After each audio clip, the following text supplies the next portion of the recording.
Hola chicos, buenas tardes, 5:30 en puntico. Aquí estamos en esta cita. Gracias por asistir todos los que están aquí en vivo.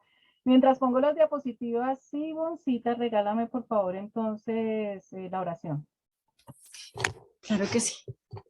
Amado Señor Jesucristo, te damos muchísimas gracias, Señor, por un día más de nuestra vida, Señor, en donde podemos compartir de tu palabra, podemos aprender de ella, Señor. Gracias, Señor, por tu Espíritu Santo, Señor, que tú dejaste, Señor, aquí en la tierra para que pudiéramos comprenderte, para que pudiéramos tener guía, para que pudiéramos tener una vida sana, Señor, a tu lado. Padre Santo, gracias, Señor, porque tú cada vez que nos enseñas de tu palabra, Señor, nos das un norte nuevo, Señor, un norte diferente y les da vida eterna, Padre Santo. Gracias, Señor, por estas clases. Bendecimos, Señor, tu palabra y es la palabra que mi tía Liliana en este momento nos va a explicar el día de hoy. La bendecimos y permite, Señor, que corazones duros, Señor, que de pronto que no tengan el entendimiento en este momento, Señor. Te pido, Señor, que ablandes esos corazones, Señor, y que puedas tú entrar en ellos, Señor, con tu amor eterno. En el nombre de Cristo Jesús. Amén. Y amén. Bueno, chicos, hoy estamos en nuestra clase número 17. Las personas que quieran ponerse al día con las de 16 clases anteriores pueden entrar a YouTube en la página de Liliana Parga y les agradecería entonces el like, que se suscriban para los que no lo han hecho y que compartan estas clases para que no se vayan a perder en esa mar de información que hay en Internet. Nosotros estamos estudiando el Nuevo Testamento, estamos en el primer bloque que es los evangelios, ya estudiamos el Evangelio de Mateo y en este momento estamos en el Evangelio de Marcos. Nuevamente les recuerdo, habrá personas que dicen, oh, otra vez con este mismo tema, espero que cuando alguien les pregunte de tanto que yo se los he repetido, ustedes también puedan informarles a otras personas. Mateo escribió este evangelio con el propósito de que los judíos, sus compatriotas, se dieran cuenta que Jesucristo era el Mesías que estaba profetizado en el Antiguo Testamento. Por eso su énfasis son versículos del Antiguo Testamento, profecías sobre el Mesías. Mientras que Marcos escribió este evangelio dirigido a los romanos, presentando a Jesús como siervo. Los romanos, que estaban acostumbrados a adorar a muchos dioses, dioses que eran crueles, caprichosos, con emociones humanas, entonces están empezando a conocer al Dios verdadero que se hace hombre para venir al servicio de los seres humanos, algo nuevo para ellos entonces. Y de esta manera es que Marcos quiere presentar al Señor Jesucristo. Vamos a recordar los punticos principales de la clase anterior. Hace 8 días vimos cómo el Señor Jesucristo manda a sus apóstoles de dos en dos para que se hagan compañía, para que tengan protección entre ellos y sobre todo para poner en práctica la llave del acuerdo, a evangelizar a las diferentes ciudades. Y les enseña que cuando llegan a una casa, y en esa casa no los reciban bien, ni a ellos ni a su mensaje, que se sacudan el polvo de los pies. Sacudir el polvo de los pies entonces significa sentir que se ha cumplido con el deber de predicar, aunque los oyentes no hayan cumplido con el deber de seguir el camino predicado, que es lo que nosotros tenemos también que hacer hoy en día. Nuestra misión es poner la semillita de las buenas nuevas de salvación en el corazón de las personas, pero en su libre albedrío las personas deciden si creer o no creer, si aceptar o no aceptar, y el Espíritu Santo es el que riega esa semilla. Entonces, esta es una enseñanza muy importante para que no nos pongamos tristes si las personas no se convierten inmediatamente que les hablamos.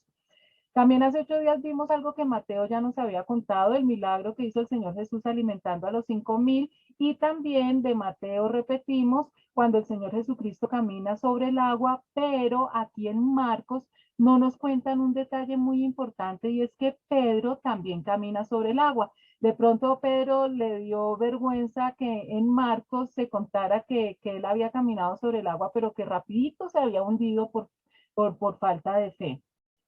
Vimos también que Marcos le encanta mostrar estos episodios del Señor Jesucristo en donde está rodeado de gente. porque como él quiere mostrar al Jesús siervo, pues siempre lo está mostrando sirviendo precisamente a todas las personas.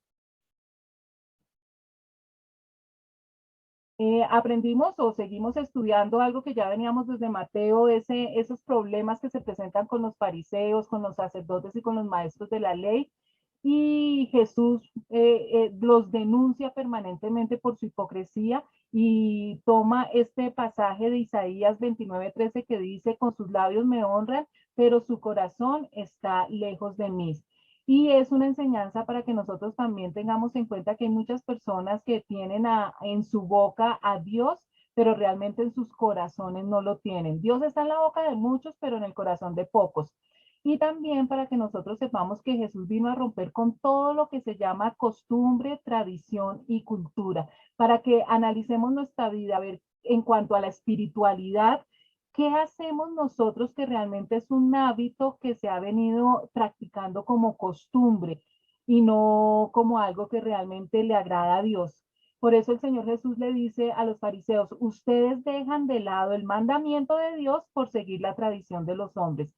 Y hoy en día hay muchas personas que hacen cosas porque mi familia me lo enseñó, porque toda la vida hemos sido de esta religión y hacemos esto así, pero no se han puesto a verificar si verdaderamente lo que ellos están haciendo está en la palabra de Dios. Y van a descubrir que muchas de las cosas que hacen pensando que están agradando a Dios, realmente están dejando de un lado el mandamiento y no lo están agradando para nada. También Marcos nos recalca que debemos tener en cuenta que lo que sale de la persona es lo que la contamina y no lo que entra, porque los fariseos estaban criticando a los discípulos por no lavarse en las manos antes de comer y aprendimos sobre este tema. Otra cosa que vimos hace 8 días es algo que ya habíamos visto en Mateo, pero que aquí Marcos nos cuenta unos detallitos más profundos de la mujer sirofenicia. El Señor Jesús venía de hacer una serie de milagros en su tierra natal, en Israel, todo lo que es Samaria, Palestina, y había encontrado dificultad para hacer milagros por la incredulidad de la gente. Entonces él decide pasar para tratar con gente que no es judía y se encuentra con dos personajes impresionantes. La primera es esta mujer que no siendo judía entiende perfectamente la labor que el Señor Jesucristo ha venido a hacer aquí a la tierra, que el Señor Jesucristo está ofreciendo un festín delicioso, que es el poder recuperar el paraíso que nosotros perdimos. Eso es lo que le está ofreciendo a los judíos. Y la mujer le dice que inclusive los perritos comen de las migajas que caen de la mesa, y ella entendió perfectamente la labor del Señor Jesús, y por eso Jesús se asombra por la fe y le concede la petición que ella le está dando. Y también vemos cómo cura a un sordo tartamudo que era de la ciudad de Tiro, también una ciudad pagana. Entonces aquí encontramos dos ejemplos de fe muy grande de gente que no era judía, también dándole una lección a sus discípulos y la tristeza pues de que sus propios compatriotas no estuvieran creyendo en él. Nos habla sobre el milagro de alimentar a los 4.000, y aquí realmente es triste porque hacía poco había alimentado a los 5.000, y sin embargo los discípulos se angustian cuando el Señor Jesús les dice que los alimenten, y yo no sé por qué ellos no recuerdan que hace poco hizo el Señor un milagro grandísimo con unos pocos peces y unos panes, y en vez de simplemente buscar esa materia prima, se angustian de cómo vamos a alimentarlos, pero el Señor nuevamente con paciencia les demuestra semejante poder. Los fariseos, esto también lo habíamos visto en Mateo, le piden al Señor Jesús una señal del cielo que demuestre que Él es el Mesías, el Hijo de Dios. Y el Señor, pues también muy tristemente, porque ellos están siendo muy respetuosos, después de todas las señales que Jesús ha venido haciendo, le dicen que pues no van a tener ya más señal sino la de Jonás, 3 días y 3 noches en el centro de la tierra. Y es cuando empieza a hablar en parábolas, porque definitivamente el corazón duro de los fariseos no permite que les enseñen más. Y por eso advierte a sus oyentes, a los apóstoles, a los discípulos, que tengan cuidado con la levadura de los fariseos, haciendo alusión a la hipocresía que ellos tienen. Levadura se refiere al pecado de las personas, especialmente a la hipocresía. Vimos un milagro que no estaba en Mateo, lo tocamos aquí en Marcos, que es cuando Jesús sana a un ciego, pero cuando él lo toca por primera vez queda viendo a los hombres como si fueran árboles y es necesario que haya un segundo toque para que él recobre la vista perfectamente. Y esto es una lección para nosotros de que la vida espiritual, el creer en el Señor Jesucristo no en todas las personas viene en un solo golpe, sino que muchas veces hay personas que tienen que oír el mensaje una, dos, tres veces para poder aceptar a Jesucristo. Entonces a veces necesitan no dos, sino tres, cuatro, cinco toques para poder ver espiritualmente la verdad de Jesucristo como Hijo de Dios. También esto lo habíamos visto en Mateo, cuando el Señor Jesús le pregunta a los discípulos, la gente, ¿quién está diciendo que es Él?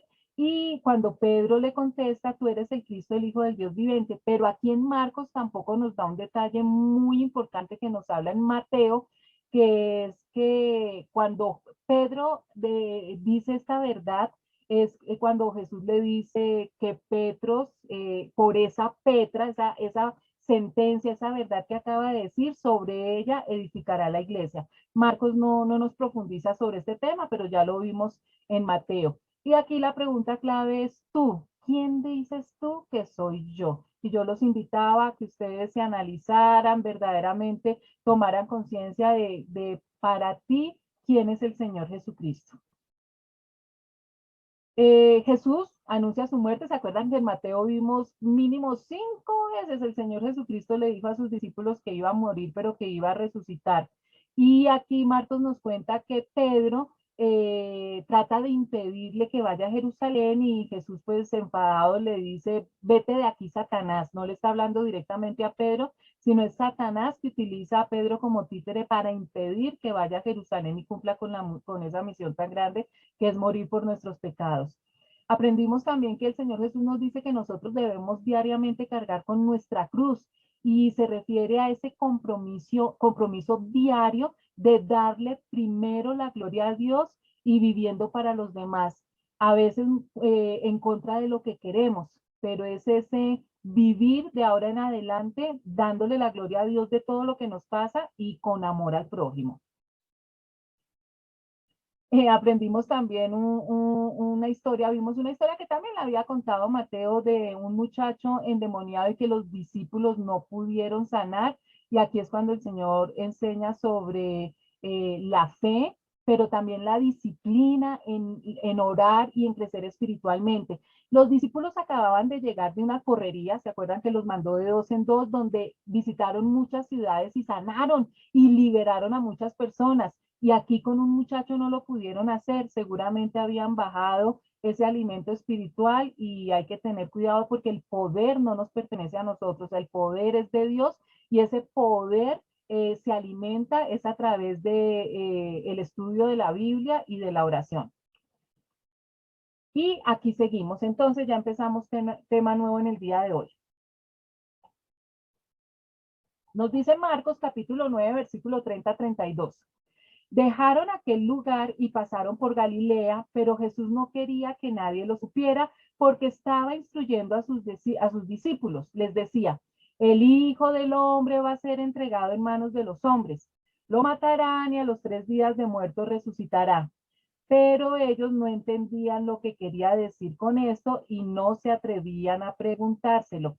Fíjense que lo primero que nos enseña este pasaje es que el Señor Jesús buscaba unos momentos especiales, estar a solas con sus discípulos, porque recuerden que ellos estaban tomando un curso intensivo, porque ellos eran los que se iban a quedar como fundamento, como esas columnas principales para el cristianismo. Entonces el Señor estaba mucho tiempo con las personas, sanándolos, instruyéndolos, pero necesitaba tiempo a solas con sus discípulos para instruirlos en detalles más pequeños y le costaba trabajo encontrar esos espacios donde estuvieran solos. Nuevamente les explica a sus discípulos que él tiene que ir a Jerusalén para que lo crucifiquen, pero que al tercer día va a resucitar. Llegaron a Capernaum. Cuando ya estaba en casa, Jesús les preguntó, ¿qué venían discutiendo por el camino? Pero ellos se quedaron callados porque en el camino habían discutido entre sí quién era el más importante. Entonces Jesús se sentó, llamó a los 12 y les dijo, si alguno quiere ser el primero, que sea el último de todos y el servidor de todos. Luego tomó a un niño y lo puso en medio de ellos. Abrazándolo les dijo, el que recibe en mi nombre a uno de estos niños me recibe a mí, y el que me recibe a mí no me recibe a mí, sino al que me envió. Esto lo habíamos visto también en Mateo, pero es bueno recordarlo. El Señor nos está diciendo, primero los discípulos, después de todo lo que el Señor les está tratando de enseñar, de la importancia del servicio, de la importancia del amor, de crecer espiritualmente, y todavía están preocupados en saber quién es el más importante entre ellos y quién ocupa el primer lugar. Y el Señor les dice, definitivamente ustedes no han entendido, para entrar en el reino de Dios ustedes tienen que ser como un niño, tener la inocencia de un niño y tienen que servir al prójimo, así como el Señor Jesucristo vino a servir. Recuerden que Marcos está haciendo énfasis en el Jesús que viene a servir. Maestro, dijo Juan, vimos a uno que expulsaba demonios en tu nombre y se lo impedimos porque no es de los nuestros. No se lo impidan, replicó Jesús. Nadie que haga un milagro en mi nombre puede a la vez hablar mal de mí. El que no está contra nosotros está a favor de nosotros. Les aseguro que cualquiera que les dé un vaso de agua en mi nombre por ser ustedes de Cristo, no perderá su recompensa.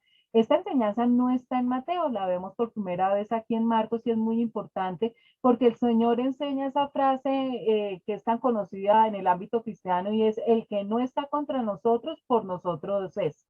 ¿Qué pasa con los discípulos? Miren cómo comenzó todo. El rechazo e incluso la desaprobación que los discípulos manifestaron ante los anuncios que Jesús les había hecho acerca de la necesidad de su muerte y resurrección, porque ¿cómo era posible que después de que Jesús les hablaba tanto de esto, ellos no entendían o no querían entender la importancia de que el Señor al final a lo que había venido aquí a la tierra era morir en la cruz, pero que no se preocuparan porque al tercer día él iba a resucitar? Entonces ese rechazo e incluso la desaprobación hizo que sucediera unos efectos en la vida de los discípulos. Provocaron una cadena de fracasos que Marcos nos cuenta aquí precisamente en este pasaje. Primero, había sido la incapacidad de los discípulos de echar fuera el demonio de un muchacho. Luego, la desafortunada discusión que mantuvieron en el camino acerca de cuál de ellos sería el mayor. Y ahora los encontramos exhibiendo un espíritu sectario que nuevamente mereció la desaprobación del Señor. Entonces, están bravos. ¿Cómo así que hay un personaje que está echando demonios? No es mucha la información que tenemos acerca de este hombre. Básicamente sabemos que echaba demonios en el nombre de Jesús y que no iba con el grupo de los apóstoles. Entonces, esos son, aunque son poquitos detalles, son detalles muy importantes. El hombre que estaba echando los demonios no los estaba echando por su propio nombre ni porque él tuviera el poder, porque era claro y entendía que estaba echando los demonios de las otras personas por el poder del nombre de Jesús. Y hoy en día ocurre lo mismo. El nombre de Jesús tiene un poder espiritual grandísimo. Nos sirve de protección cuando estamos asustados, cuando estamos ansiosos, cuando estamos en peligro. Cubrirnos con la sangre de Jesucristo y pronunciar el nombre de Jesucristo ya trae poder. Eh, miren que la angustia de los discípulos no era que estuviera echando los demonios, aunque se veía que sentían un poco de envidia porque ellos acababan de tener un fracaso precisamente con ese tema de echar fuera demonios. Más que todo era por qué estaba haciendo eso si no pertenecía al grupo de ellos. Notemos que en ningún momento se pone en duda el hecho de que realmente echaba fuera los demonios. Por lo tanto, era alguien que estaba siendo usado por el Señor para liberar a las personas del poder de Satanás. La actitud de los discípulos quedó clara. Ellos se sentían orgullosos de contar con el monopolio absoluto de Jesús. Cuando los apóstoles fueron enviados a predicar, el Señor les dio poder y autoridad sobre los demonios. Y esto muy seguramente los llevó a pensar que ellos tenían la exclusiva y que eran los únicos colaboradores de Jesús en la obra del reino. Lo que nos enseña a nosotros que todo el que ha recibido a Jesucristo como Señor y Salvador, con el poder del Espíritu Santo, por la voluntad de Dios, tiene esta misma facultad de poder liberar a las personas de los demonios. La preocupación de Juan no tenía que ver con el hecho de que no viera al hombre suficientemente dispuesto para identificarse con Cristo en su camino hacia la cruz. Si esto hubiera sido así, habría merecido la aprobación de Jesús. No, no era que el hombre estuviera enseñando una herejía o estuviera haciendo cosas contrarias a lo que Jesucristo estaba enseñando, porque si eso hubiera sido así, el mismo Jesucristo pues hubiera puesto la alarma de que el hombre estaba actuando mal. Pero el pasaje nos deja con la fuerte impresión de que lo que realmente desagradó a los discípulos fue que el hombre no les seguía a ellos, no era de la rosca. El Señor dijo que aquel hombre estaba con él en espíritu, ya que echaba fuera a los demonios en su nombre, y que lógicamente también hablaría bien de él, a quien reconocía como el autor real de esos milagros. O sea, lo importante aquí es que el hombre le estaba dando la gloria a Jesús. Estaba sanando a las personas, liberando a las personas, pero diciéndoles el que tiene el poder es Jesús. Entonces, aquí está la clave para entender la respuesta de Jesús. El hombre realmente estaba actuando de acuerdo con lo que el nombre de Jesús significa, el poder del nombre de Jesús. El poder de Cristo se manifiesta allí donde se le exalta de acuerdo a su palabra.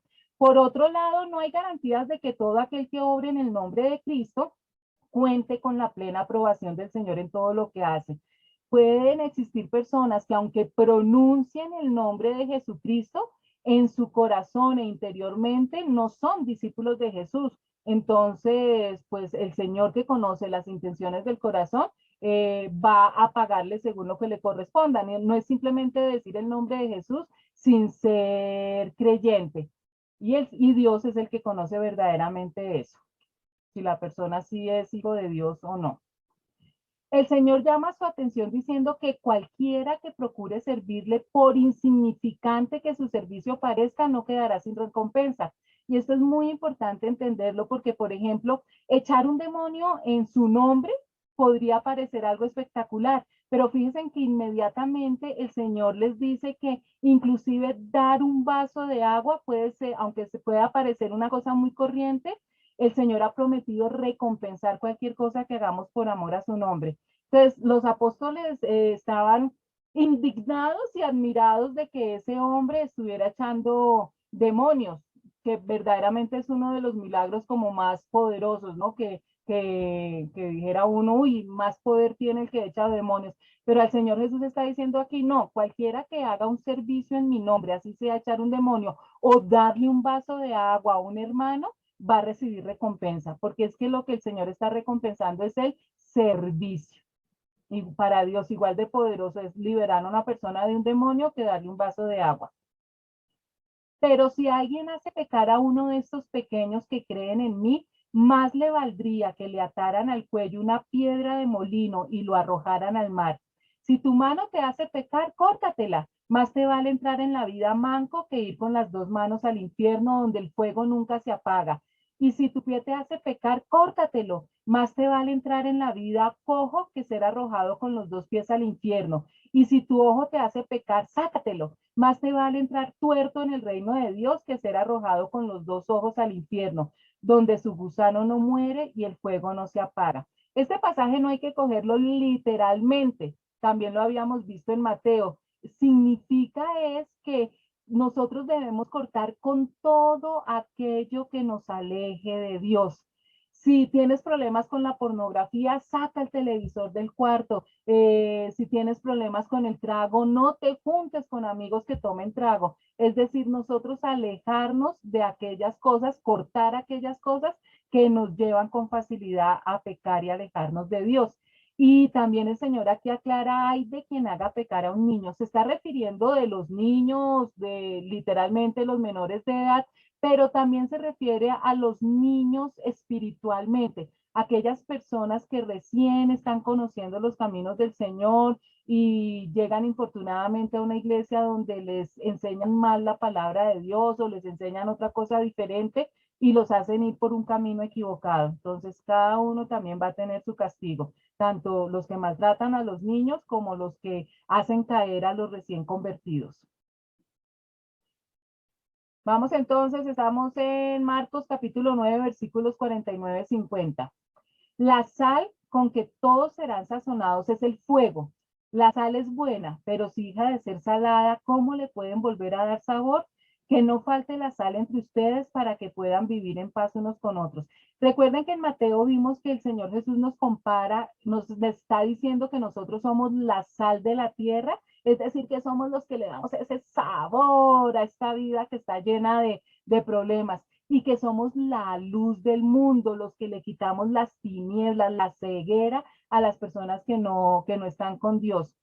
Lo mismo que ocurre con el oro y con la plata, que para purificarlos los meten a un horno de fuego a grandes temperaturas para quitarles todas las impurezas y cuando salen del fuego salen con más valor. Dios nos trata de la misma manera a nosotros, nos pasa por el fuego, que son las pruebas diferentes de la vida, para que se nos quiten todas esas impurezas que nosotros tenemos como pecadores y que salgamos refinados, salgamos de más valor. Porque nuestras intenciones las pone a prueba Dios. Recuerden que no es tanto lo que nosotros decimos o hacemos, sino las intenciones o las motivaciones por las cuales hacemos algo. Y aquí nos está diciendo que cuando la sal pierde su sabor, pues no se puede hacer nada, ¿no? Nosotros no le podemos echar sal a la sal para que coja sabor. Y la sal cuando pierde su sabor, para lo único que sirve es para que la pisoteen, para que se burlen, para que la pisoteen. Sí saben ustedes que en los países donde hay estaciones fuertes, invierno, allá utilizan la sal que ya no tiene sabor, la utilizan y la echan para que el hielo para que bajo el punto de congelación, el hielo se derrita y pueda dar paso libre al transporte. Entonces, el Señor no quiere que nosotros nos convirtamos en eso, en una sal inservible, eh, donde ya no podemos darle sabor a la vida y que la gente nos pisotee y se burle. Jesús partió de aquel lugar y se fue a la región de Judea, al otro lado del Jordán. Otra vez se le reunieron las multitudes y como era su costumbre les enseñaba. Marcos nos muestra esos pasajes donde el Señor vive rodeado de gente porque quiere que el que lea el Evangelio de Marcos se dé cuenta cómo el Señor permanentemente estaba sirviendo a los humanos. En eso, unos fariseos se le acercaron y para ponerlo a prueba le preguntaron, ¿está permitido que un hombre se divorcie de su esposa? ¿Qué les mandó Moisés? Replicó Jesús. Moisés permitió que un hombre le escribiera un certificado de divorcio y la despidiera, contestaron ellos. Esa ley la escribió Moisés para ustedes, por lo obstinados que son, aclaró Jesús. Pero al principio de la creación, Dios los hizo hombre y mujer. Por eso dejará el hombre a su padre y a su madre y se unirá a su esposa y los dos llegarán a ser un solo cuerpo. Así que ya no son dos, sino uno solo. Por tanto, lo que Dios ha unido, que no lo separe el hombre. Tenemos nuevamente a la Gestapo. Los fariseos preguntándole al Señor, ¿está permitido que un hombre se divorcie de su esposa? Pues ellos sabían perfectamente que Moisés sí permitía que se divorciaran. Entonces querían saber a ver si este Jesús iba a contradecir a ese gran hombre que era Moisés.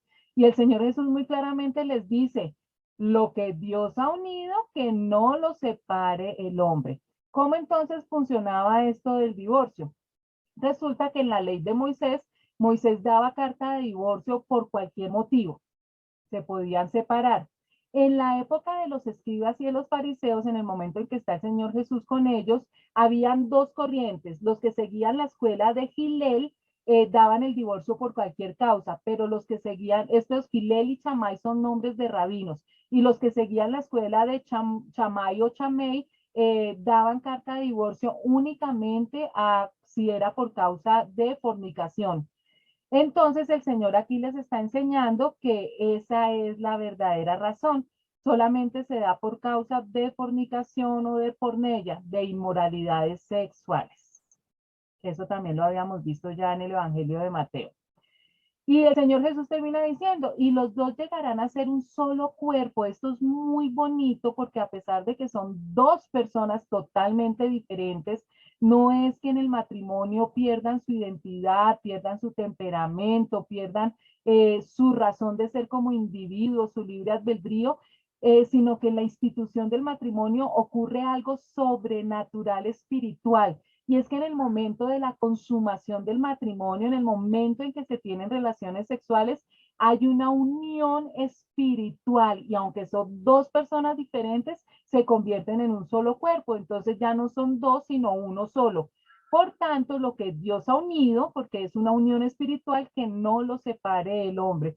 Si Dios ya unió esta pareja, ni los mismos miembros de esa pareja tienen tienen el derecho de separar lo que Dios ya ha unido. Por eso es que cuando en los matrimonios se le recalca a los esposos, ama a tu esposa como a tu propio cuerpo, porque se convierten en un solo cuerpo. Ama a tu esposa como Cristo ama a la iglesia, que entregó hasta la última gota de sangre por su esposa. Y por último, la pareja debe completarnos, lo que significa convertirnos en una sola carne. Lástima que pues se ha desvirtuado tanto y que las personas realmente no sepan exactamente lo que es el matrimonio. Y los que, lo que dicen, los que estamos por fuera tenemos unas ganas de casarnos y de estar dentro del matrimonio, y los que están adentro tienen unas ganas de salir. Pero verdaderamente es una institución hermosa, pero por el egoísmo de los seres humanos no se llegó a disfrutar esto tan lindo que inventó el Señor. Y el Señor dice, ya no son dos, sino uno solo. Y esto nos ayuda a comprender un poquito lo que es la Trinidad, porque a pesar de que en el matrimonio son dos personas diferentes, espiritualmente llegan a ser una sola persona. Con la Trinidad pasa lo mismo, son tres personas diferentes, pero un solo Dios verdadero. Sigamos. Marcos 10, 10, 12. Vueltos a casa, los discípulos le preguntaron a Jesús sobre este asunto. El que se divorcia de su esposa y se casa con otra comete adulterio contra la primera, respondió. Y si la mujer se divorcia de su esposo y se casa con otro, comete adulterio. Aquí en Marcos él no profundiza la exclusión que sí nos enseña Mateo, que se comete adulterio si se divorcia con una persona y se casa con otra, a excepción de inmoralidad sexual. O sea, todos los divorcios por incompatibilidad de caracteres, porque no nos llevamos bien, por problemas económicos, todas estas personas que se divorcian y vuelven a contraer nupcias están cometiendo pecado, porque la única causal de divorcio para poder volverse a casar es la inmoralidad sexual o el adulterio. Empezaron a llevarle niños a Jesús para que los tocara, pero los discípulos reprendían a quienes los llevaban. Cuando Jesús se dio cuenta, se indignó y les dijo, dejen que los niños vengan a mí y no se lo impidan, porque el reino de Dios es de quienes son como ellos. Les aseguro que el que no reciba el reino de Dios, niño de ninguna manera entrará en él. Y después de abrazarlos, los bendecía poniendo las manos sobre ellos. Aquí los apóstoles ya estaban cansones, estaban comportando como vigilantes de clínicas. Sí, sí, sí, les ha tocado esa experiencia de que se creen más dueños de la institución los vigilantes, los porteros, que los mismos gerentes de las empresas. Entonces acá ellos estaban impidiendo que los niños se acercaran al Jesús, y mire que el Señor los regaña, y dejen que los niños vengan a mí, porque acuérdense que ya también Mateo nos lo contó, que la clave está en ser como niños, es decir, esa dependencia que tienen los niños del cuidador. Jesús quiere que nosotros dependamos totalmente de Dios, absolutamente en todo. La inocencia que tienen, que no seamos con esa malicia indígena que pareciera que lo dijeran con orgullo, y eso es algo verdaderamente horrible. Esa confianza y sobre todo vivir con gozo. Un niño puede llorar un segundo y a los 2 segundos ya está jugando y riendo. Esa es la enseñanza que nos dan los niños. Cuando Jesús estaba ya para irse, un hombre llegó corriendo y se postró delante de él. Maestro bueno, le preguntó, ¿qué debo hacer para heredar la vida eterna? ¿Por qué me llamas bueno? Respondió Jesús. Nadie es bueno sino solo Dios. Ya sabes los mandamientos: no mates, no cometas adulterio, no robes, no presentes falso testimonio, no defraudes, honra a tu padre y a tu madre. Maestro, dijo el hombre, todo eso lo he cumplido desde que era joven. Jesús lo miró con amor y añadió, una sola cosa te falta. Anda, vende todo lo que tienes y dáselo a los pobres y tendrás tesoro en el cielo. Luego ven y sígueme. Al oír esto, el hombre se desanimó y se fue triste porque tenía muchas riquezas. Esta historia ya la habíamos oído en Mateo, pero aquí nos cuenta Marcos un detallito importante que no está en Mateo, y es que el hombre se refiere al Señor Jesús como bueno, y el Señor aprovecha para darnos una lección y nos dice, ninguno hay bueno, sino solo uno, Dios. Lógicamente el Señor Jesucristo, por ser Dios, pues también se le pudiera haber dicho bueno, pero él está hablando en su naturaleza humana para que nosotros aprendamos esta hermosa lección, que realmente los seres humanos todos somos pecadores y no podemos tener el título de personas buenas porque todos somos la patada. Entonces, a nadie se le puede decir, bueno, nadie es bueno realmente, todos tenemos defectos y cosas horribles en mayor o menor medida, pero absolutamente todos. Entonces hay que tener cuidado cuando, ¿verdad? A veces decimos, no, si ustedes le preguntan en la calle a cualquier persona que si va a ir al cielo y la mayoría de ellos te van a contestar que sí porque son buenos. Yo no mato, yo no robo y se creen buenas personas cuando en realidad la palabra de Dios nos dice que absolutamente nadie es bueno, es decir, que todos mereceríamos ir al infierno.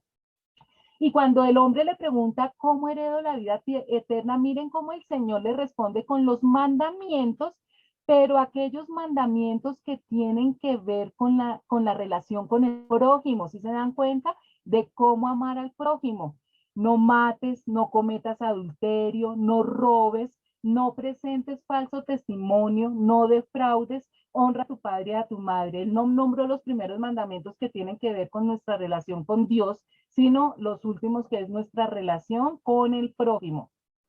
Y le dice, bueno, si tú has cumplido con todo esto, que no era cierto realmente, te falta es que vengas y me sigas. Y dice que el hombre se entristeció mucho porque puso en una balanza el seguir a Jesucristo y sus riquezas. Y le pasó lo contrario de lo que dice la foto, la que se bajó totalmente, la que le pareció a él más importante fue sus riquezas y prefirió seguir disfrutando de las cosas de este mundo que seguir al Señor Jesucristo. Y por eso entonces es que Jesús aprovecha este encuentro con este hombre para enseñarles a los discípulos. Jesús miró alrededor y les comentó a sus discípulos, qué difícil es para los ricos entrar en el reino de Dios. O sea, si es difícil para todo el mundo morir a nuestro yo, a nuestro egoísmo, a tener solamente buscar la sensación de bienestar, al querer éxito y felicidad, sentirnos engañados por Satanás y creerles todos sus engaños. Si es difícil para nosotros, es muchísimo más difícil para los ricos, para las personas que tienen todas las cosas materiales. Los discípulos se asombraron de sus palabras. Hijos, qué difícil es entrar en el reino de Dios, repitió Jesús. Esta añadidura la agrega Marcos. En Mateo no está esta añadidura que Jesús repite diciéndoles que es muy difícil entrar en el reino de Dios. Le resulta más fácil a un camello pasar por el ojo de una aguja que a un rico entrar en el reino de Dios. Los discípulos se asombraron aún más y decían entre sí, entonces, ¿quién podrá salvarse? ¿El chapulín? No, mentiras. Para los hombres es imposible, aclaró Jesús, mirándolos fijamente, pero no para Dios. De hecho, para Dios todo es posible. Entonces, esto lo habíamos visto en Mateo y ya aprendimos que realmente el versículo debería decir, es más fácil para un camello pasar por el ojo de la aguja que para un rico entrar en el reino de Dios. Se refiere a esa puerta llamada la aguja que se encontraba en la muralla de Jerusalén y que era muy pequeñita y no permitía que los viajeros entraran por allí con sus camellos y sus cargas. Entonces, a esto es que se refiere, ¿recuerdan? Pero nos está diciendo que lo que es imposible para el hombre es posible para Dios nada es imposible y que inclusive un corazón duro e incrédulo y autosuficiente, como se creen los ricos, es posible ablandarlo y que volteen a mirar a Dios y se conviertan. Vamos para Marcos, capítulo 10, versículo 28-31. ¿Qué de nosotros? Que lo hemos dejado todo y te hemos seguido, comenzó a reclamarle Pedro. Les aseguro, respondió Jesús, que todo el que por mi causa y la del Evangelio haya dejado casa, hermanos, hermanas, madre, padre, hijos o terrenos, recibirá 100 veces más ahora en este tiempo, casas, hermanos, hermanas, madres, hijos y terrenos, aunque con persecuciones, y en la edad venidera la vida eterna. Pero muchos de los primeros serán últimos y los últimos primeros. Pues hay que reconocer que Pedro aquí entiende que definitivamente el Señor está diciendo que hay que dejarlo todo y seguirlo a él. Y él cae en cuenta, sí, nosotros hemos dejado absolutamente todo, entonces, ¿cuál va a ser nuestra recompensa? Y es cuando el Señor le dice que va a tener una recompensa. Nosotros tenemos una recompensa aquí en la tierra para los que creen que solamente vamos a recibir recompensas en la eternidad después de que nos muramos. No, recibimos una recompensa aquí en la tierra y mucho más en la vida eterna.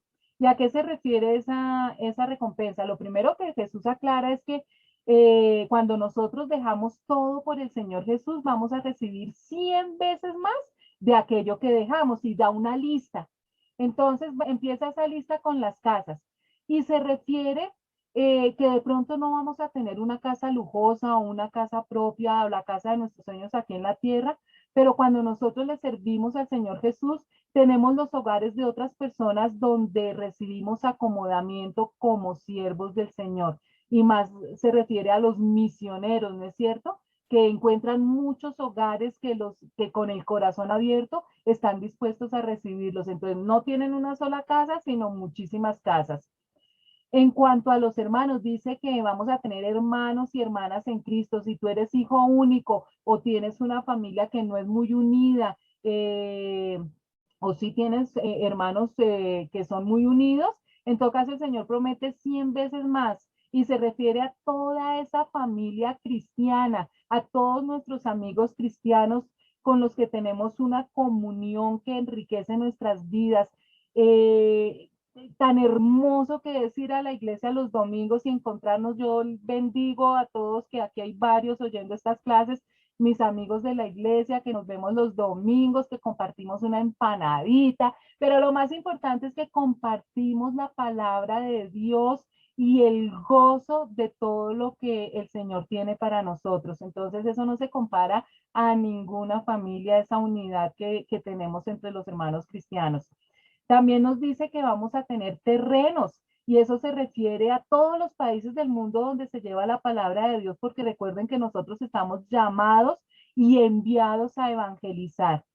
Y por último nos dice que persecuciones, y está en la lista de las cosas buenas que vamos a tener, porque aunque no lo crean, es causa de regocijo ser hallado digno de sufrir por causa de Jesús.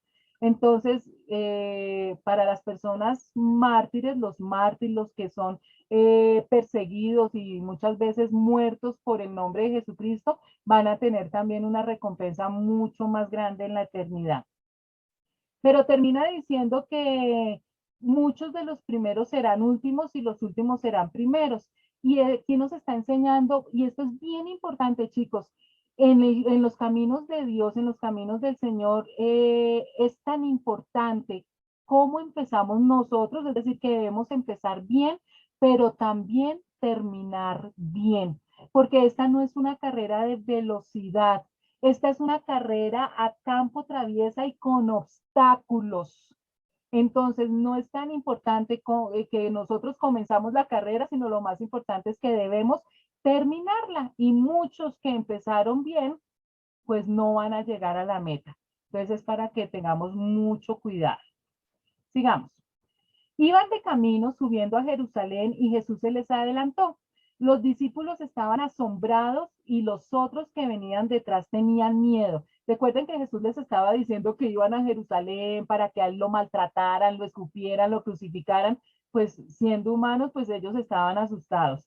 De nuevo tomó aparte a los dos y comenzó a decirles lo que le iba a suceder. Ahora vamos rumbo a Jerusalén y el Hijo del Hombre será entregado a los jefes de los sacerdotes y a los maestros de la ley. Ellos lo condenarán a muerte y lo entregarán a los gentiles.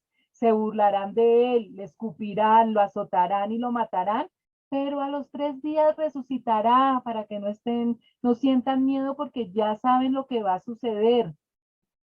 Entonces, es un tercer aviso, aquí en Marcos al menos, de la crucifixión, muerte y resurrección del Señor Jesucristo.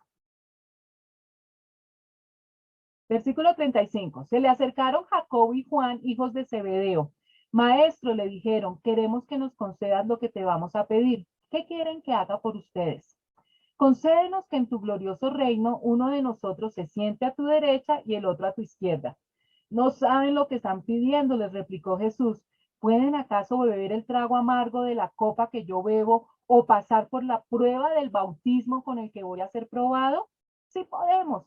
Ustedes beberán de la copa que yo bebo, les respondió Jesús, y pasarán por la prueba del bautismo con el que voy a ser probado. Pero el sentarse a mi derecha o a mi izquierda no me corresponde a mí concederlo. Eso ya está decidido.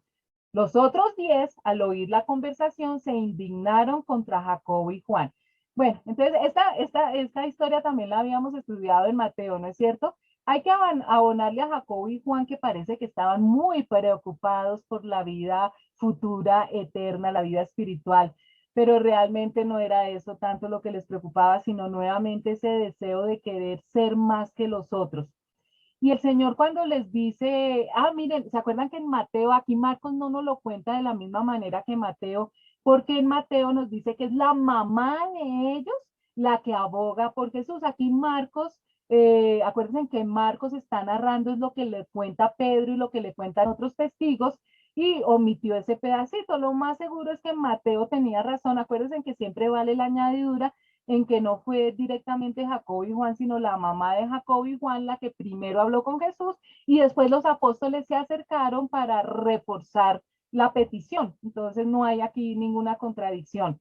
Y lógicamente los otros 10 compañeros, los otros 10 discípulos, pues se indignaron de que ellos estuvieran haciendo antesala para tener privilegios.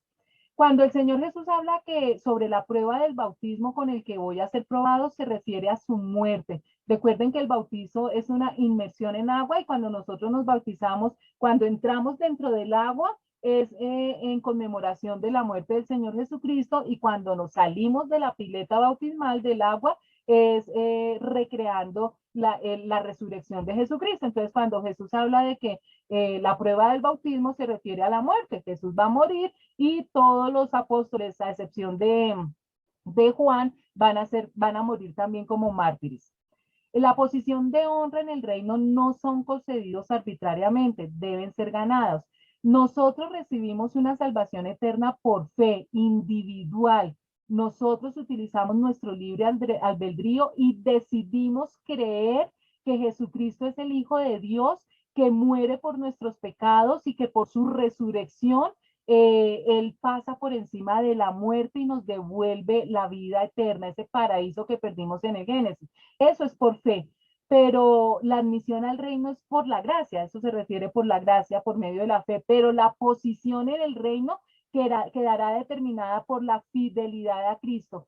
Nosotros somos salvos por fe, pero va a haber recompensas en el cielo por el trabajo y la fidelidad que hemos hecho en este plano terrenal. Y eso lo vamos a ver más profundamente en escatología, que sí se van a tener en cuenta las obras que nosotros hagamos, pero después de ser salvos. Y eso va a repercutir en unos beneficios y en unos premios que vamos a tener en la vida eterna.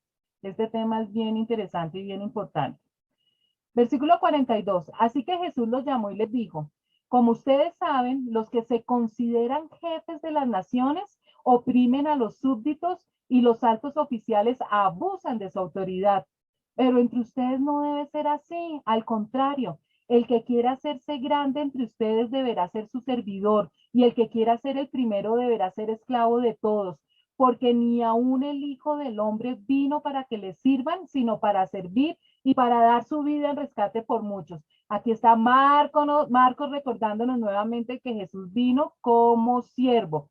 Entonces Jesús está diciendo, miren, aquí en el mundo se hace totalmente al contrario de lo que yo les estoy enseñando. Hay un abuso de poder que es la principal fuente de la maldad moral y de la corrupción moral. Es el uso ilegítimo del poder.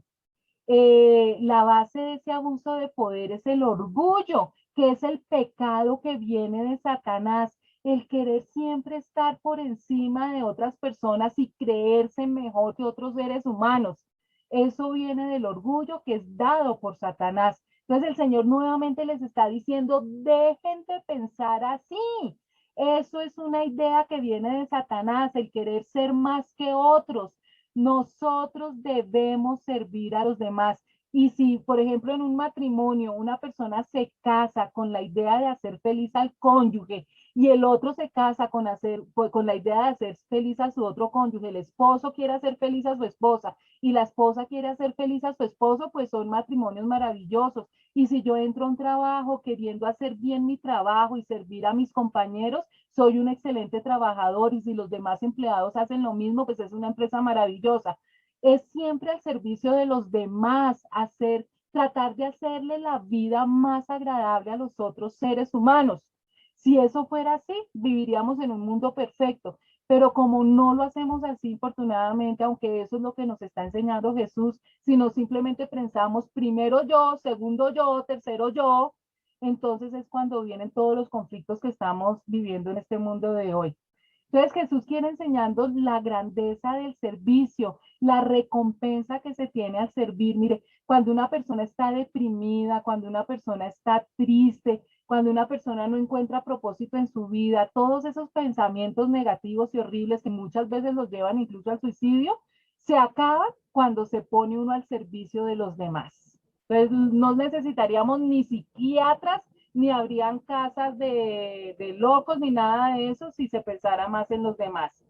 Jesús espera que quien sea sanado, levantado y liberado se ponga al servicio de la causa del reino. Es decir, si tú fuiste salvo por el Señor Jesucristo, el Señor te dio la vida eterna, has sido sanado, has sido liberado, pues lo mínimo que tienes que hacer es estar al servicio del reino de Dios. Y el servicio es parte de la identidad cristiana. Eso es lo que nos está enseñando y lo que está recalcando Marcos, que así como el Señor Jesús vino a servirnos, nosotros como cristianos también debemos estar al servicio de las demás personas. Versículo 46. Después llegaron a Jericó. Más tarde salió Jesús de la ciudad acompañado de sus discípulos y de una gran multitud. Siempre iba rodeado de muchísima gente. Un mendigo ciego llamado Bartimeo, que significa el hijo de Timeo, estaba sentado junto al camino. Al oír que el que venía era Jesús de Nazaret, se puso a gritar: Jesús, hijo de David, ten compasión de mí. Muchos lo reprendían para que se callara, pero él se puso a gritar aún más: Hijo de David, ten compasión de mí. Jesús se detuvo y dijo: llámenlo. Así que llamaron al ciego. Ánimo, le dijeron, levántate, te llama. Él, arrojando la capa, dio un salto y se acercó a Jesús. ¿Qué quieres que haga por ti?, le preguntó. Rabí, quiero ver, respondió el ciego. Puedes irte, le dijo Jesús, tu fe te ha sanado. Al momento recobró la vista y empezó a seguir a Jesús por el camino. Miren todas estas enseñanzas tan bonitas en este pasaje. Lógicamente los pastores cuando hacen prédicas los domingos pues le sacan mucho más jugo, porque aquí no estamos, yo no estoy dando una prédica sino simplemente una enseñanza. Primero veamos que este ciego que nos dicen que es un mendigo está sentado junto al camino, no está en el camino. Esto es una referencia espiritual. ¿Quién es el camino? La Biblia nos dice que Jesús es el camino, la verdad y la vida. Es decir, que él estaba al ladito, él no estaba con Jesús, estaba junto al camino, pero no en el camino. Lo segundo que aprendemos es que él empieza a gritar cuando sabe que Jesús está pasando y empieza a gritar: Señor Jesús, hijo de David. ¿Y qué hacen los discípulos nuevamente? En vez de ayudarlo para que se acerque al Señor Jesús o decirle al Señor Jesús: ay, mira que hay un hombre, un mendigo que necesita de tu ayuda, lo callan, lo mandan a callar. ¡Ay, qué horror! Y nosotros somos así tan parecidos, ¿no es cierto? Entonces lo manda a callar. Pero cuando Jesús dice: un momentico, que me están llamando, necesitan que yo les sirva, tráigamelo. Ay, sí, se van corriendo. Ay, ánimo, todos hipócritas, no, levántate que el Señor te llama. Bueno, al fin y al cabo los llevan ante el Señor y el Señor lo sana y el ciego recobra la vista. Y cuando el ciego ve, hace algo muy bonito. Acuérdense que aquí es una enseñanza espiritual. Dice que empezó a seguir a Jesús por el camino. Ya no se quedó por fuera del camino. De ahora en adelante siguió su vida con el Señor Jesucristo. Es una enseñanza para nosotros. No debemos estar al lado del camino. Aquellos simpatizantes del Señor Jesús. He oído a veces personas que dicen: a mí me cae muy bien Jesús, es que tenía unas frases increíbles, pero esos son los que están por fuera del camino. Nosotros tenemos que estar con Jesús en el camino para verdaderamente recibir todas esas dádivas que Él tiene para nosotros. Vamos para el versículo capítulo 11, versículos del 1 al 7. Cuando se acercaban a Jerusalén y llegaron a Betfagé y a Betania, junto al monte de los olivos, Jesús envió a 2 de sus discípulos con este encargo. Vayan a la aldea que tienen enfrente. Tan pronto como entren en ella, encontrarán atado un burrito en el que nunca se ha montado nadie. Desátenlo y tráiganlo acá. Y si alguien les dice, ¿por qué hacen eso? Díganle, el Señor lo necesita y enseguida lo devolverá. Fueron, encontraron un burrito afuera en la calle atado a un portón y lo desataron. Entonces algunos de los que estaban allí les preguntaron, ¿qué hacen desatando el burrito? Ellos contestaron como Jesús les había dicho y les dejaron desatarlo. Le llevaron pues el burrito a Jesús. Luego pusieron encima sus mantos y él se montó. Muchos tendieron sus mantos sobre el camino, otros usaron ramas que habían cortado en los campos. Tanto los que iban delante como los que iban detrás gritaban, Hosana, bendito el que viene en el nombre del Señor, bendito el reino venidero de nuestro padre David, Hosana en las alturas. Jesús entró en Jerusalén y fue al templo. Después de observarlo todo, como ya era tarde, salió para Betania con los 12. Miren, es muy interesante porque esta historia nosotros la leímos en Mateo y si ustedes comparan la misma historia, pues la narración, o sea, el quid, el meollo del asunto, la historia como nos la cuentan es exactamente igual, pero la narración es diferente, lo que nos demuestra que es verídico. Cuando los inspectores, los detectives o los policías ponen testigos de un crimen a que cuenten, narren la situación, cuando la historia es exactamente igual, declarada por los 2 testigos que no se diferencian en ninguna palabra ni nada, hay sospecha de que es una historia inventada. Porque es que cuando uno cuenta una historia, uno lo hace de una manera muy diferente como lo cuenta otra persona. Los 2 pueden ser testigos de la misma situación, pero cada uno cuenta la historia con sus propias palabras. Y esto es lo que está pasando con Mateo y con Marcos. Marcos acá nos da otros detallitos que Mateo no cuenta. Y ya la habíamos estudiado, esta es la famosísima entrada triunfal de Jesús en Jerusalén, o como lo llamamos coloquialmente, el Domingo de Ramos, que es el inicio de esa última semana que el Señor Jesús pasó aquí en la tierra. Versículo 12. Al día siguiente, cuando salían de Betania, Jesús tuvo hambre. Viendo a lo lejos una higuera que tenía hojas, fue a ver si hallaba algún fruto. Cuando llegó a ella, solo encontró hojas, porque no era tiempo de higos. Nadie vuelva jamás a comer fruto de ti, le dijo a la higuera, y lo oyeron sus discípulos. El Señor aprovecha todo lo que lo rodea cuando Él camina, la naturaleza, en los encuentros con diferentes personas para enseñarle a sus discípulos. Recuerden que los discípulos estaban alimentando, se estaban aprendiendo de la vida de Jesús directamente. Y ese era el tablero del Señor Jesús era la naturaleza, eran las circunstancias, los encuentros con otras personas, era todo eso lo utilizaba el Señor para enseñarle a los apóstoles y por ende a nosotros que estudiamos también la Biblia. Entonces aquí la maldición de la higuera es una enseñanza de aquello que tiene un propósito y no cumple su propósito, no da fruto o algo estéril y que entonces no sirve y hay que desecharlo. Llegaron pues a Jerusalén. Jesús entró en el templo y comenzó a echar de allí a los que compraban y vendían. Volcó las mesas de los que cambiaban dinero y los puestos de los que vendían palomas, y no permitía que nadie atravesara el templo llevando mercancías. También les enseñaba con estas palabras: ¿no está escrito, mi casa será llamada casa de oración para todas las naciones? Pero ustedes la han convertido en cueva de ladrones. Los jefes de los sacerdotes y los maestros de la ley lo oyeron y comenzaron a buscar la manera de matarlo, pues le temían, ya que toda la gente se maravillaba de sus enseñanzas. Cuando cayó la tarde, salieron de la ciudad. Esta historia también la vimos en Mateo, cómo Jesús se indigna, ira santa totalmente justificada porque el templo, la casa de Dios, la convirtieron en un bazar donde había todo tipo de pecados por la avaricia, por el todo alrededor del dinero y esa corrupción que llegó al templo simplemente por el amor al dinero. Y miren que acá nos aclara Marcos de que los fariseos empezaron a fraguar cómo matarlo porque realmente lo que ellos le tenían era miedo a Jesús por la cantidad de seguidores. que tenía, y ellos no querían perder toda esa vida de comodidades y que llevaban. Entonces, para no perder ese estatus que tenían, fue que empezaron a planear cómo deshacerse del Señor Jesucristo.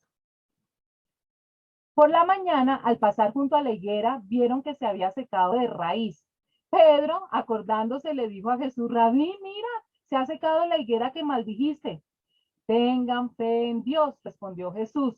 Les aseguro que si alguno le dice a este monte, quítate de ahí y tírate al mar, creyendo, sin abrigar la menor duda de que lo que dice sucederá, lo obtendrá. Por eso les digo, crean que ya han recibido todo lo que estén pidiendo en oración y lo obtendrán. Y cuando estén orando, si tienen algo contra alguien, perdónenlo, para que también su Padre que está en el cielo les perdone a ustedes sus pecados.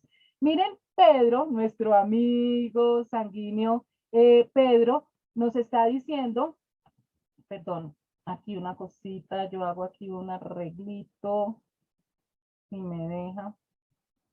Bueno, no me dejó. Bueno, Pedro es el que cae en cuenta y le pregunta al Señor Jesús, que se asombra del ver la higuera que estaba seca. Y aquí uno se pregunta, pero ¿qué tiene que ver la higuera seca con la respuesta de Jesús? Porque Jesús responde es con la fe. Permítame un segundito, chicos, tanto para los que están viendo en vivo como los que están viendo la grabación, que es importante que yo haga algo aquí. A ver si me deja. Sí. Es que aquí pasó algo. Algo. Vamos. Ténganme un poquito de paciencia. Tomen agüita. Yo arreglo aquí una cosita que me quedó mal cuando hice la diapositiva y entonces no me deja ver. No me deja ver. Vamos a ver si ahora sí la pude arreglar. Un problema técnico. Discúlpenme un segundo. ¿Alguien me puede decir si están viendo las diapositivas? ¿O las dejaron de ver? Ay, creo que tienen los micrófonos que no pueden. No se están viendo. Espera un momentico. No te preocupes. Entonces ya, es que no he compartido. Espérate, comparto nuevamente. Listo, ya. Que me salí de compartir. Creo que ahora sí ya. Ya. ¿Están viendo? Listo, perfecto. Sí. Ah, bueno. Sí, perfecto. se ve. Listo. Entonces, les decía que Pedro se asombró, se dio cuenta de que efectivamente la higuera que el Señor Jesús le había echado una maldición, se secó. Y entonces aquí la pregunta es, ¿qué tiene que ver la fe con la higuera? Porque la respuesta del Señor Jesús al asombro de Pedro es que tengan fe. Resulta que una de las exigencias para la respuesta a la oración es un espíritu perdonador, porque por eso el Señor termina diciendo que para que las oraciones sean escuchadas por Dios, tenemos que tener un espíritu perdonador, porque aquí Jesús estaba alentando la fe como medio para quitar dificultades, cuando algo no está dando resultado, cuando hay un obstáculo en el camino. Entonces, el Señor Jesús tiene que utilizar la fe para poder seguir el camino, para poder atravesar esa dificultad. Entonces, por medio de la oración, ustedes piden que se quite ese obstáculo, pero hay una exigencia para que Dios oiga la oración y es perdonar. Si ven que un ejemplo con un árbol termina hablándonos sobre la fe y sobre el espíritu perdonador.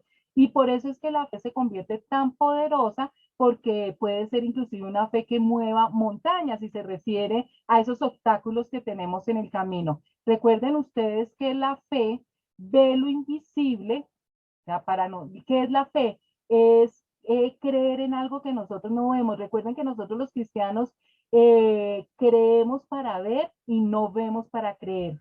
La fe ve lo invisible, cree lo increíble y por lo tanto recibe lo imposible. Versículo 27. Llegaron de nuevo a Jerusalén y mientras Jesús andaba por el templo, se le acercaron los jefes de los sacerdotes, los maestros de la ley y los ancianos.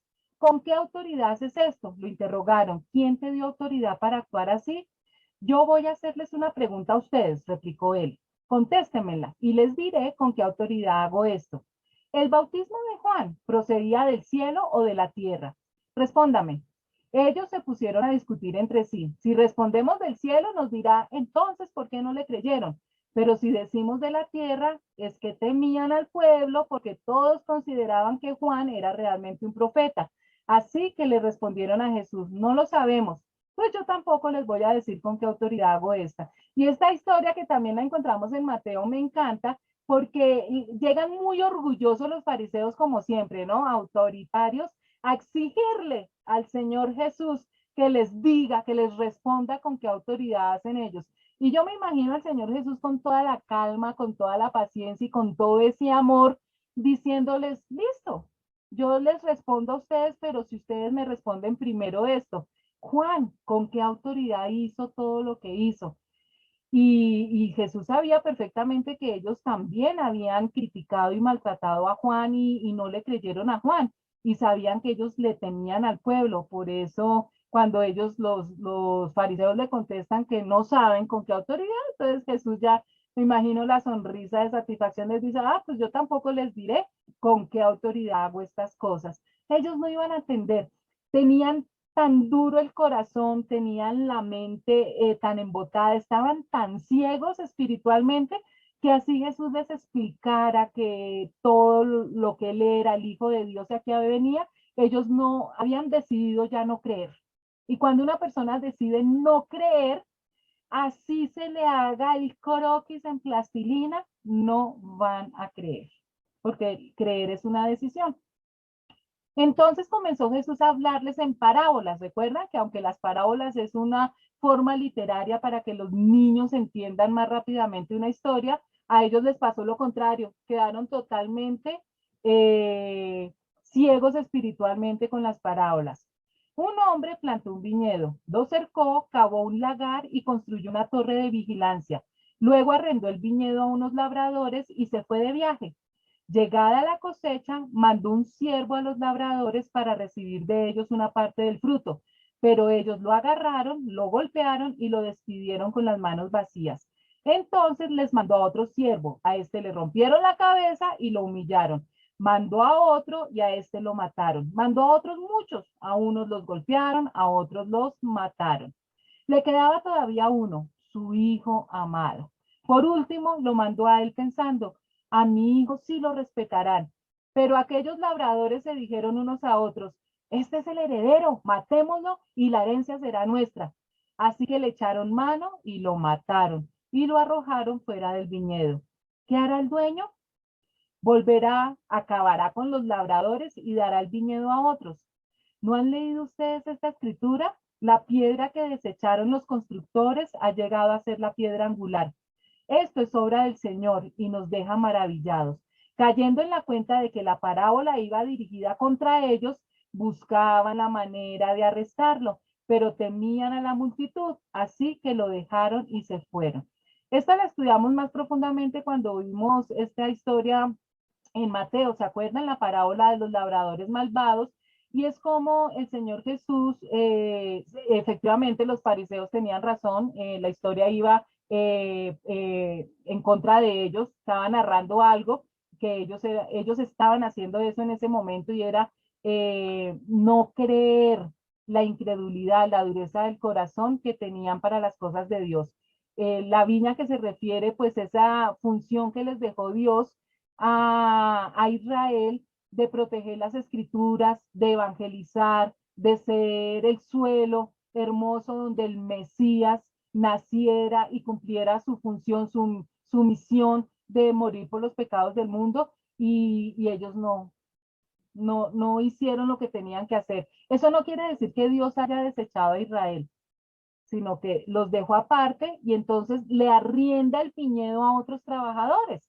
Y esos otros trabajadores que puedan utilizar bien el suelo, sembrar y dar un buen fruto, es la iglesia, que somos los que estamos ahorita encargados de evangelizar. Versículo 13 del capítulo 12. Luego enviaron a Jesús algunos de los fariseos y de los herodianos para tenderle una trampa con sus mismas palabras. Al llegar le dijeron, maestro, sabemos que eres un hombre íntegro, no te dejas influir por nadie porque no te fijas en las apariencias, sino que de verdad enseñas el camino de Dios. ¿Está permitido pagar impuestos al César o no? ¿Debemos pagar o no? Pero Jesús, sabiendo que fingían, les replicó, ¿por qué me tienden trampas? Tráigame una moneda romana para verla. Le llevaron la moneda y él les preguntó, ¿de quiénes son esta imagen y esta inscripción? Del César, contestaron. Denle pues al César lo que es del César y a Dios lo que es de Dios. Y se quedaron admirados de él. A mí también es una de las historias que más me encanta porque la manera como el Señor Jesús le responde es increíble, ¿no es cierto? Esta historia está en todos los evangelios.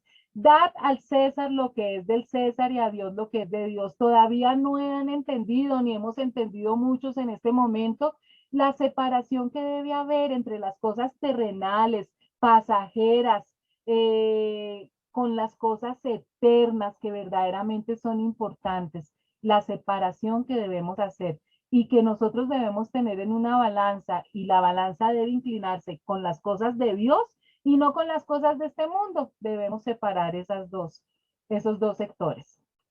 Entonces, los saduceos que dicen que no hay resurrección fueron a verlo y le plantearon un problema.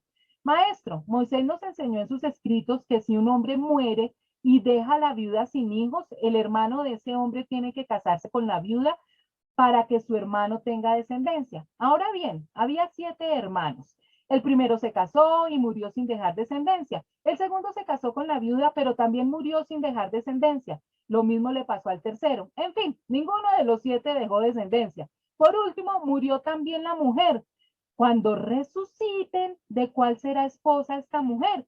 Ya que los 7 estuvieron casados con ella. No, pues tan avispados ellos. Los saduceos y la resurrección, Jesús sabían que ellos no creían en la resurrección, entonces, ¿por qué estaban haciendo una pregunta sobre la resurrección si ellos ni siquiera creían en ellos? Entonces estaban planteándole supuestamente ellos un problema con una historia súper descabellada, a ver cómo iba a responder el Señor Jesús. Entonces, en resumen, les estaba preguntando, bueno, ¿habrán esposos en el cielo? Después de muertos estará la institución del matrimonio. Y el Señor les dice, mire, ustedes son unos ignorantes porque no leen las escrituras. Recordemos que el matrimonio lo inventó Dios, no los hombres. El matrimonio es una institución creada por Dios y es algo hermosísimo porque Dios, que es amor y creó al hombre por amor, quiso compartir ese amor para que nosotros también lo pudiéramos utilizar con otros seres humanos. Nos llama a que nosotros también amemos a otros seres humanos. Y no hay mayor eh, eh, declaración de amor que cuando se tiene un cónyuge. Entonces, para eso fue que hizo Dios la institución del matrimonio. Pero Él les aclara, les dice, ¿acaso no andan ustedes equivocados? Les replicó Jesús. Es que desconocen las escrituras y el poder de Dios. Cuando resuciten los muertos, no se casarán ni serán dados en casamiento, sino que serán como los ángeles que están en el cielo. Pero en cuanto a que los muertos resucitan, ¿no han leído en el libro de Moisés, en el pasaje sobre la zarza, cómo Dios les dijo, yo soy el Dios de Abraham, de Isaac y de Jacob? Él no es Dios de muertos, sino de vivos. Ustedes andan muy equivocados. El Señor los regaña porque les dice, ignorantes, burros, no saben nada porque no leen correctamente las escrituras.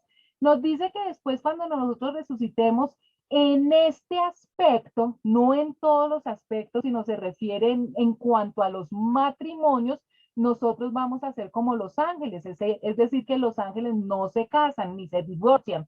Entonces, eso quiere decir que en la nueva dispensación, en la nueva etapa en que vamos a estar, la institución del matrimonio va a desaparecer. Sí, realmente, aunque Dios crea todo perfecto, pero los hombres dañamos y esa institución del matrimonio pues la dañamos con nuestro pecado y nuestro egoísmo.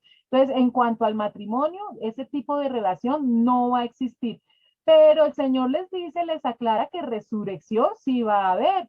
Y les dice porque Dios es un Dios de vivos, no de muertos. Y Dios es el Dios de Abraham, de Isaac y de Jacob, que terrenalmente hablando están ya muertos, pero sigue siendo el Dios de ellos porque realmente están vivos. porque la vida, la muerte no es un dejar de existir, sino es un paso a otra etapa que viene. Uno de los maestros de la ley se acercó y los oyó discutiendo. Al ver lo bien que Jesús les había contestado, le preguntó, de todos los mandamientos, ¿cuál es el más importante? El más importante es, oye Israel, el Señor nuestro Dios es el único Señor, contestó Jesús. Ama al Señor tu Dios con todo tu corazón, con toda tu alma, con toda tu mente y con todas tus fuerzas. El segundo es, ama a tu prójimo como a ti mismo. No hay otro mandamiento más importante que estos. Y esta enseñanza es algo hermosísimo, algo que me gusta muchísimo de los judíos. Hay cosas, pues lógicamente que no estoy de acuerdo con ellas, pero hay otras cosas que me encantan de ellos, que se conoce como la Shema. La Shema es importantísimo y es esta declaración. La Shema en hebreo, Shema Israel Hashem, Elokeinu Hashem Echad, que significa, me gusta como dice, esto la sacan de Deuteronomio, de capítulo 6, versículo 4. Oye Israel, Jehová nuestro Dios, Jehová uno es. Acuérdense que Israel estaba rodeado de naciones paganas, donde se adoraban muchísimos dioses. Entonces, la primera declaración importante que Dios le da a la nación de Israel, por la cual ellos se deben distinguir de todas las demás naciones, y fue el propósito y el motivo por el cual Dios se inventó una nación llamada Israel desde el momento en que llamó a Abraham, fue esto, que se diferenciaran de las demás naciones, especialmente en esta relación con Dios. Esta es la declaración más básica y más repetida de la fe judía. Constantemente ellos están repitiendo la Shema, que nosotros también deberíamos aprenderla de memoria y debería ser también lo más importante para nosotros. Implica la afirmación de la unicidad divina, su omnipotencia y la aceptación de sus mandatos a través del pueblo de Israel. Oye Israel, Jehová nuestro Dios, Jehová uno es. Es la primera parte de la Shema. Y la segunda parte, que es importantísima, es ama a Dios con todas tus fuerzas, con toda tu mente, con toda tu alma, con todo tu corazón y ama a los demás como te amas a ti mismo. Toda la ley, todos los mandamientos, todas las enseñanzas de Jesucristo se resumen en la Shema. En esa enseñanza es lo más importante que todos deberíamos tener en nuestras casas, en un lugar visible para repetirlo todo, a todo momento, a ver si se nos impregna en nuestra vida y lo podemos poner en práctica. La Shema. Bien dicho, maestro, respondió el hombre, tienes razón al decir que Dios es uno solo y que no hay otro fuera de él. Amarlo con todo el corazón, con todo el entendimiento y con todas las fuerzas y amar al prójimo como a uno mismo es más importante que todos los holocaustos y sacrificios. Al ver Jesús que había respondido con inteligencia, le dijo, no estás lejos del reino de Dios. Y desde entonces nadie se atrevió a hacerle más preguntas. Había resumido absolutamente todo en esa Shema.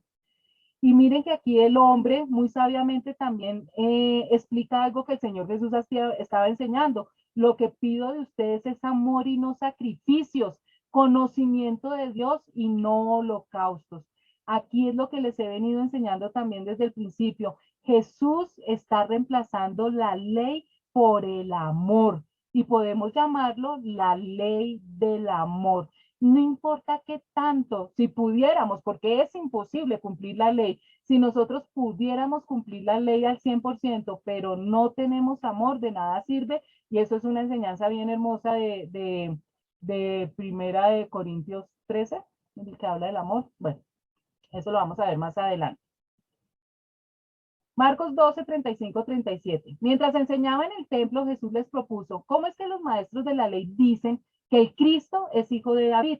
David mismo, hablando por el Espíritu Santo, declaró, dijo el Señor a mi Señor, siéntate a mi derecha hasta que ponga a tus enemigos debajo de tus pies. Si David mismo lo llama Señor, ¿cómo puede ser su hijo? Eso lo estudiamos cuando estuvimos hablando en Mateo sobre este mismo tema, que Jesús no se lo pudo enseñar a los discípulos por su dureza de corazón y por su incredulidad, pero está hablando acá de que Jesucristo es 100% Dios y 100% hombre. La muerte de Jesús prueba que Jesús era humano y la resurrección prueba que Jesús era Dios. Y esto no lo comprendían de por qué, siendo Jesús descendiente, hijo de David, al mismo tiempo era su Señor. Porque la parte humana de Jesús era la que era descendiente de David, pero la divinidad de Dios es la que lo convierte en el Señor de David. La muchedumbre lo escuchaba con agrado. Como parte de su enseñanza, Jesús decía, tengan cuidado de los maestros de la ley. Les gusta pasearse con ropas ostentosas y que los saluden en las plazas, ocupar los primeros asientos en las sinagogas y los lugares de honor en los banquetes. Se apoderan de los bienes de las viudas y a la vez hacen largas plegarias para impresionar a los demás. Estos recibirán peor castigo. El Señor les vivía advirtiendo de la hipocresía y de la mala enseñanza de los fariseos y de todos los sacerdotes del templo, porque predicaban pero no practicaban. Pero les decía que ellos iban a tener peor castigo porque conociendo la verdad, no la practicaron. Y eso sigue vigente hoy en día. Entre más tú conozcas de la palabra de Dios, ahora no es que me digan que no van a volver a tomar clases porque no quiere que esto les aplique a ustedes, pero entre más se conoce de la palabra de Dios, el Señor nos disciplina más, porque somos sus hijos y el que ama a sus hijos los disciplina.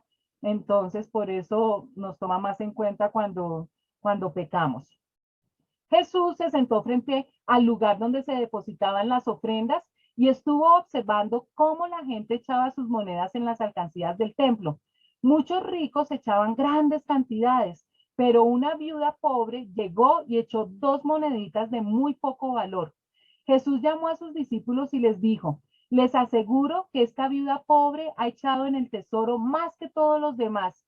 Estos dieron de lo que les sobraba, pero ella de su pobreza echó todo lo que tenía, todo su sustento. Y esta historia no está en Mateo, está aquí en Marcos y es muy bonita porque el Señor Jesús está dándoles una lección a los discípulos y también a nosotros, porque los hombres ricos llegaban al templo y daban grandes ofrendas y eso pasaba en la ofrenda para que todo el mundo se diera cuenta cuánta cantidad habían hecho, pero dicen que llegó una anciana, una viuda muy pobre, y la única monedita que tenía fue la que echó como ofrenda. Y el Señor se asombró de eso, porque los pequeños sacrificios del pobre valen más para Dios que el dinero sobrante de los ricos. Los ricos hacen muchas obras de caridad. Ustedes no se han dado cuenta que las personas famosas y ricas lo primero que hacen es hacer una fundación, pero no es por el buen corazón que ellos tienen y porque quieren aliviar al pobre, sino porque hacer fundaciones y todo ese tipo de empresas les bajan a ellos los impuestos. Pues no hay que generalizar, ¿no? Uno que otro pues sí deberá hacerlo de buen corazón, pero la mayoría de ellos es simplemente para bajar impuestos y para tener una buena imagen con sus seguidores. Pero el Señor, que conoce los corazones, conoce las intenciones, entonces se da cuenta quién verdaderamente dio más, así aparentemente diera más poco. Bueno, chicos, entonces vamos a dejar aquí porque empezamos un tema súper nuevo y no lo quiero dejar mochito porque faltan 5 minuticos. Entonces, gracias por su atención. Dios mediante, nos vemos la otra semana. Bendiciones.